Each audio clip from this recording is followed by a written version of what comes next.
Zero sperm count ఉంటే బాధపడొద్దు. Definitely you will get sperms in teaser.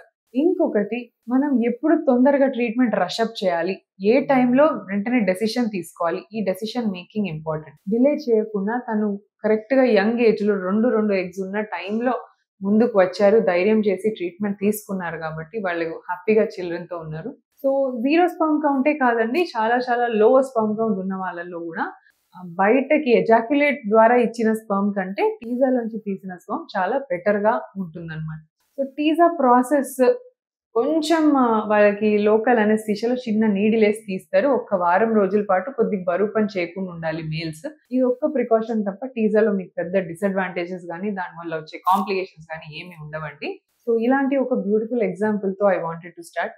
So, not only obstruction ఉన్న వాళ్ళకే కాకుండా నార్మల్‌గా లో కౌంట్ ఉన్న వాళ్ళలో కూడా కొద్దిగా మెడిసిన్ ఇచ్చి హార్మోన్ లెవెల్స్ మనం సరి చేసుకొని అంతా బాగున్నట్టయితే టీజా ప్రాసెస్‌లో సక్సెస్ రేట్ ఇస్ అరౌండ్ 40-50% ఉండొచ్చు. సో, ఇలాంటి వాళ్ళ కోసం టీజా, మైక్రోటెజే అన్నీ అవైలబుల్‌గా ఉన్నాయి.